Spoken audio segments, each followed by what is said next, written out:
Hello guys, Andy Kent Survival here. Welcome back to another video. I've come today, this lovely sunny day, to the Isle of Sheppey. Isle of Sheppey is not too far from where I live in Kent. I've not really visited the place too much though. You have to get here over a bridge. That bridge is a fairly new bridge. Before that there was a drawbridge basically for letting things up the Thames. But yeah, even before that you just had a ferry service, so the people of the Isle of Sheppey got a bit of a reputation for what they got up to on the isle. But yeah, it's a lovely day. I've come down here for a recce previously. We're on a very interesting stretch of beach here, but I'll go into that in a bit. But on the way I stopped off at Minster Abbey, famous Minster Abbey, which has been around for nearly 1500 years I think. Was partially destroyed by the Vikings, and then when the Normans conquered they rebuilt it. So I just had a little look around there, and now I'm on my way down the beach here. We're going to look at some old World War II relics, some pillboxes. So let's get going.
Well, that was pretty cool.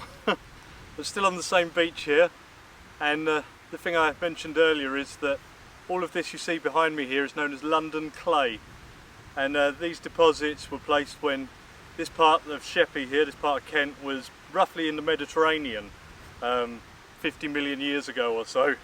So this was all underwater in the Mediterranean when temperatures were much higher, and so the deposits in here are known to have quite a lot of fossils in them. So I'm going to have a little look around, see what I can find. I'm hoping for a shark's tooth, but we'll see, fingers crossed.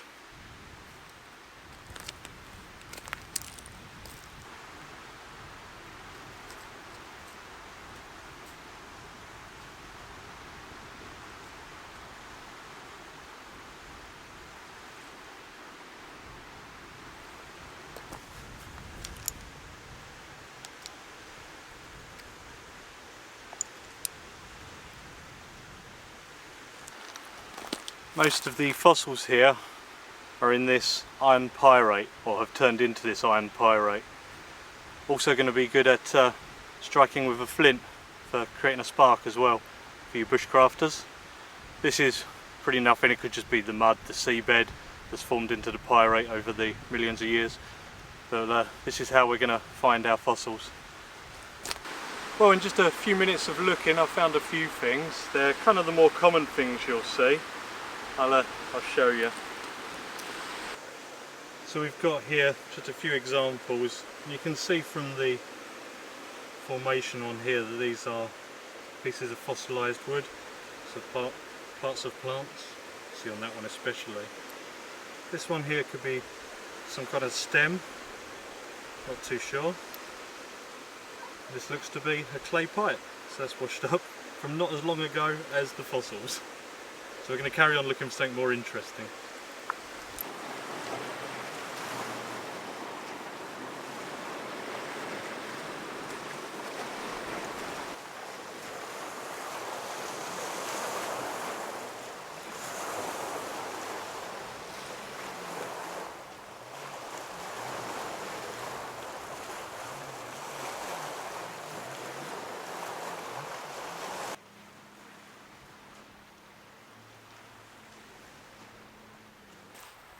I've climbed the cliffs here, the mud cliffs or clay cliffs. I'm kind of just up above them pillboxes down there.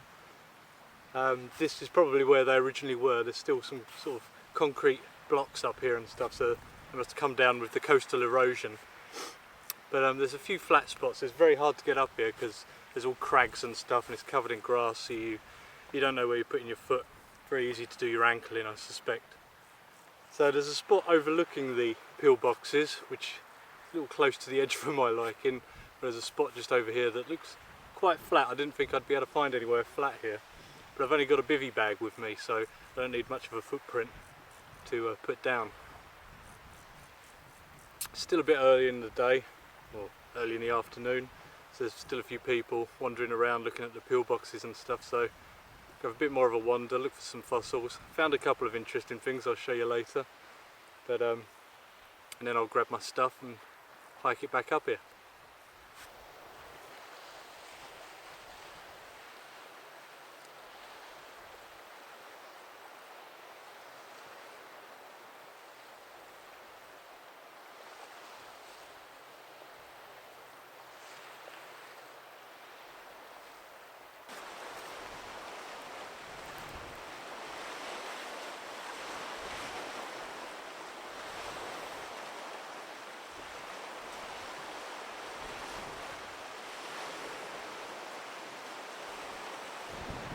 Well, we've got some pretty nice views up here. Hopefully it's not too windy.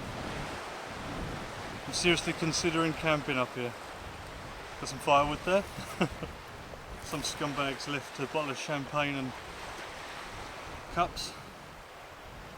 If I take it over here, you can see where the pillboxes are down on the beach. It's a great spot. I think I'm going to do it.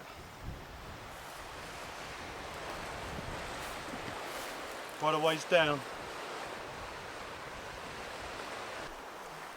Well, look, there's a cuttlefish bone if anyone's got a budgie.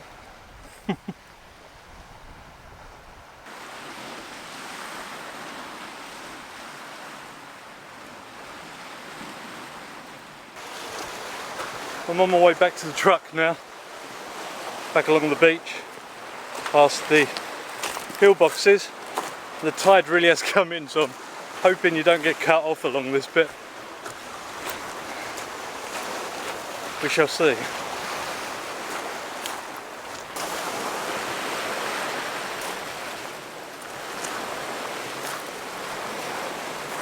Well, it's been a couple of hours, maybe a couple of pubs. I've had an explore of the local area here. Drove around and found like another entrance to this kind of bay here as well, which is quite interesting. It's not easy access. The tides come all the way in and all the way out. I had to kind of have an explore while that happened. Got my pack and I've walked back out here. Tide's probably about where it was when I was last here. So I'm now going to walk up this clay cliff again and find a little spot to camp. Maybe on that ledge, I'm not too sure yet, we'll see.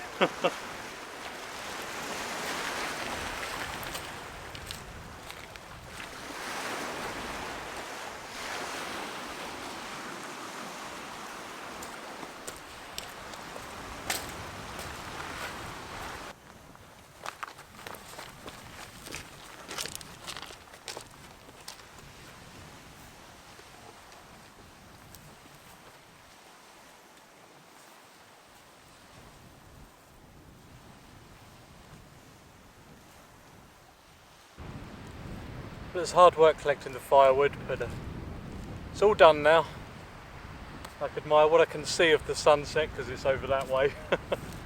At least I got the best spot in the house, right on this ridge on this cliff. I think a beer to go with it.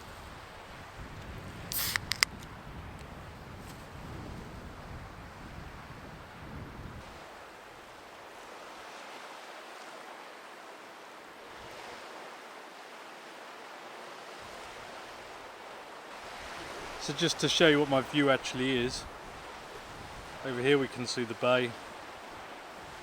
If you can see the lights the other side of the water there, that's Essex, going all the way up to about there. Then in the far distance there we've got the Red Sands Sea Fault. Not going to see it on here, I really should bring out my other lenses, but I plan on going there one day. Come round, there's some twinkling lights there which are a wind farm, offshore wind farm.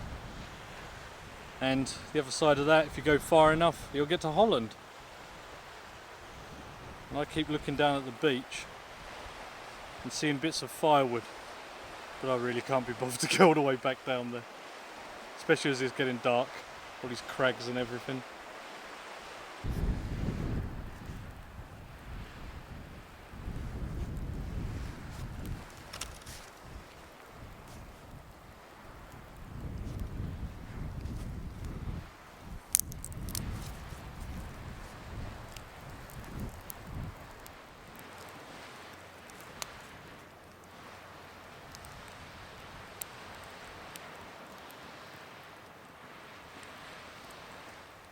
So I thought I'd show you some of the finds that I've made today. First up here we've got a couple of clay pipes. See the hole in them there? So these, if you haven't heard me say it before, they used to just be snapped in half and thrown in the river after their use, like the cigarette butt of their day. These two I didn't find the bowls for. They're harder to find, they break up easier. But you can age them, the bigger the bowl, the later the pipe, because of the price of tobacco coming down. Here we've got a couple of examples of fossilised wood by the looks of it, sort of plant matter. So you can kind of see the shape of it there.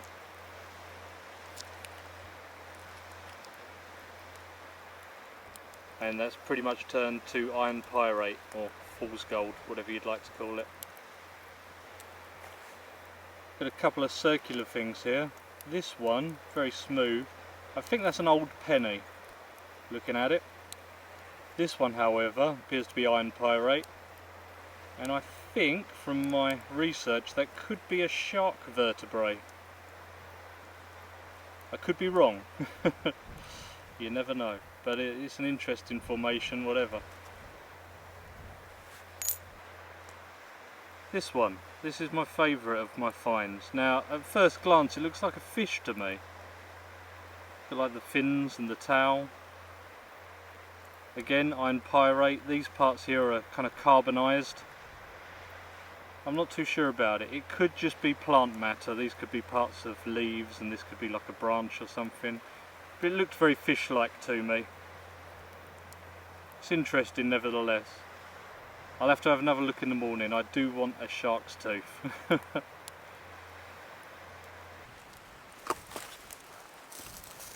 Well, we've got some coals now. Drag some of them out and put my pan on, because I am starving.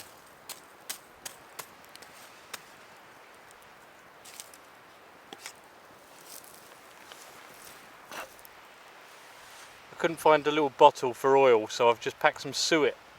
So obviously that's solid fat. It's a little baggie will do for that. I'll just stick that on there. Ready for burgers.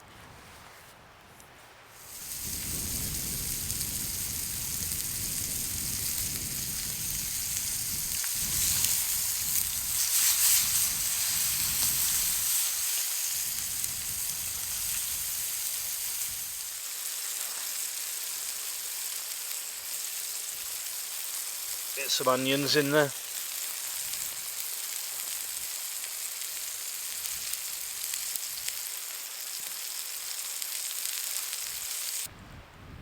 Well, there we go. Double cheeseburger.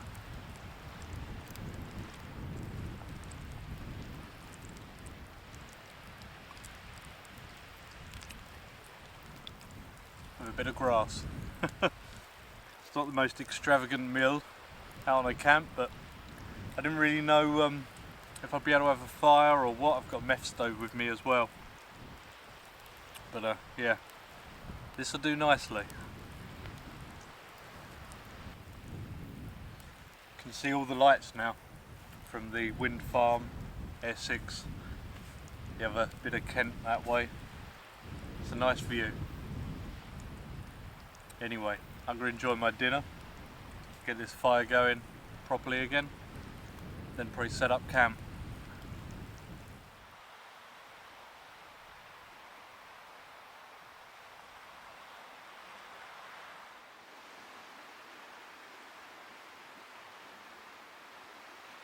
Well, here's tonight's setup. I've gone with the Snugpack Stratosphere bivvy. This will be the second time I've actually used it.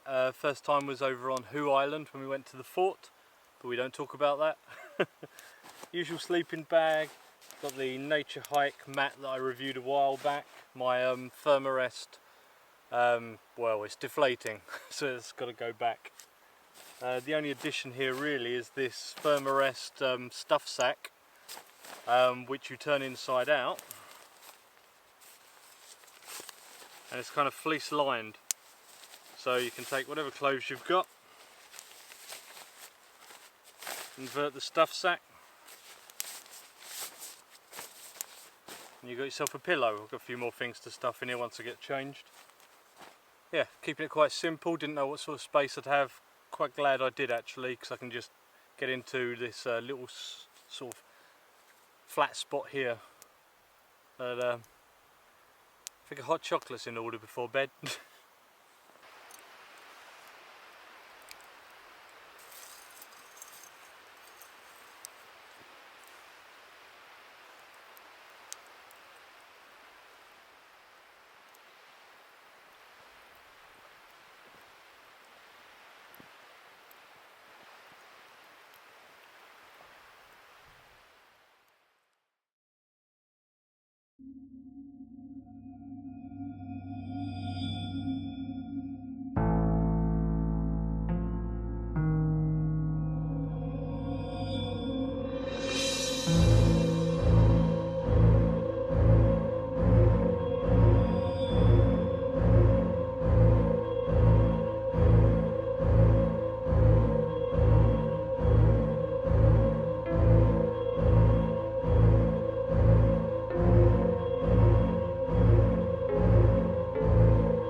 Ooh, hoo, hoo, hoo. Bacon time.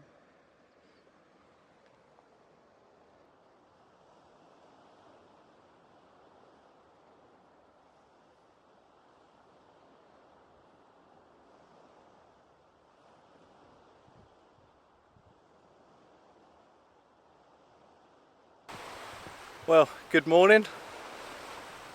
It's a beautiful morning. Got a lovely sun today. It's some more good weather. Just thought I'd show you camp here.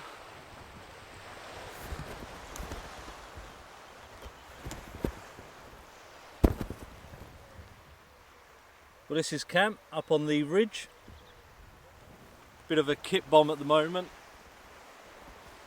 Taking down the bivvy and everything here. I've already taken down the mat and that.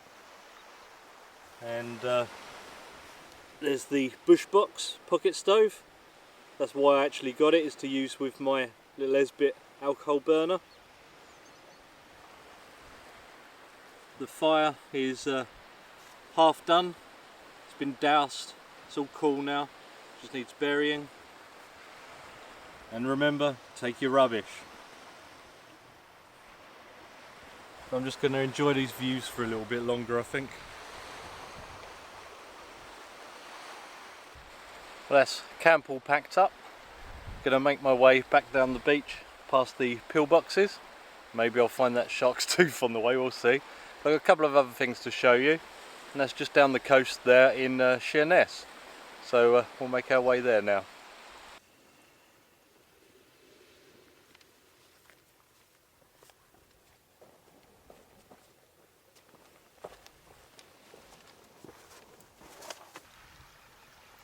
I don't know about you, but this terrain really looks like elephant skin to me.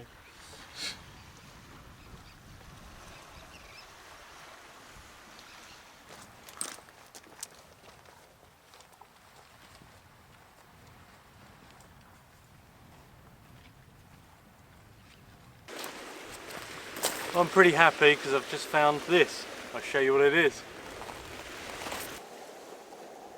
This is going to be very hard for you to see. This kind of snail shell, if you like, is a gastropod. So it's a 50 million year old snail. So I'm quite happy with that find. Pretty perfectly preserved.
Apologies if you can hear the docks in the background, but that's the nature of where I am. I've come down to Sheerness here, and this is the centre bastion, or Martello forts as they're sometimes known. They're quite unusual for around here because most stuff is Napoleonic or World War II. These are actually World War I, I believe built in 1913. They were upgraded in the Second World War, but this is as close as you can get to them, unfortunately, and they're kind of an extension of the Garrison Point fort down the end there.